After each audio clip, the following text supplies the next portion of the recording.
இணையமைச்சர் எல் முருகன் செய்தியாளர்களை சந்தித்து வருகிறார். அதன் நேரலை காட்சிகளை பார்க்கலாம்.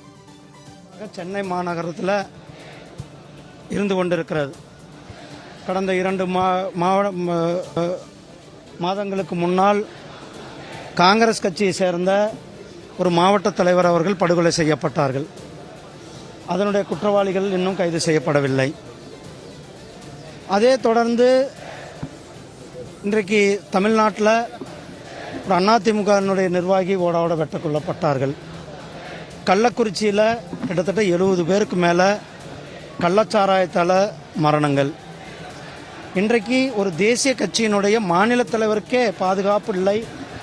அவர் படுகொலை செய்யப்பட்டிருக்கிறது தமிழக அரசாங்கத்தினுடைய தோல்வியை காட்டுகிறது. திமுக அரசாங்கம், திரு ஸ்டாலின் அரசாங்கத்தினுடைய தோல்வியை காட்டுகிறது.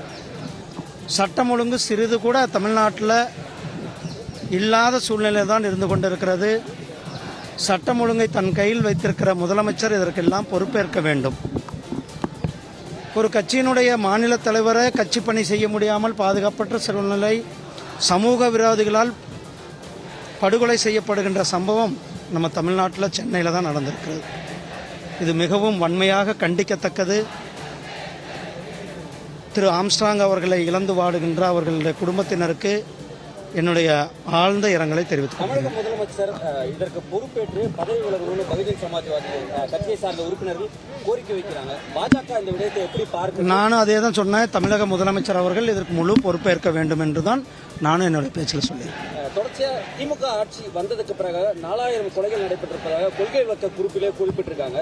இப்பொழுது ஒரு அரசியல் கட்சி தலைவருக்கு இந்த நிலைமை என்றால் மற்றவர்களுக்கு எப்படி இருக்கும்? பொதுவாக இந்த தலித் பார்ட்டி தலைவர்களுக்கு தொடர்ந்து நடைபெறக்கூடிய இந்த பிரச்சனையை எப்படி பார்க்குறீங்க? நீங்கள் ஒரு ஆணையத்துடைய தலைவரெல்லாம் இருந்திருக்கீங்க, இதையும் எப்படி? இது நான் தலித் பார்ட்டின்றதை தாண்டியும் கூட இது தமிழக அரசாங்கத்தினுடைய கையாளாகத்தனம்.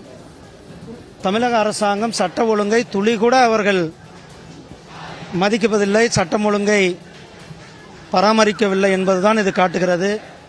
ஒரு கட்சியினுடைய, தேசிய கட்சியினுடைய ஒரு மாநில தலைவரே படுகொலை செய்யப்படுங்கிற அளவுக்கு தான் சட்டம் ஒழுங்கு சந்தி சிரித்துக் கொண்டிருக்கிறது. விசாரணை இருந்தால் தான் முறையாக விசாரணை இருக்கும். மாநில அரசை நாங்கள் நம்பலன்னு சொல்றாங்க. தமிழ்நாடு அரசாங்கம் இந்த வழக்கை சிபிஐ கொடுக்கணும். நன்றி.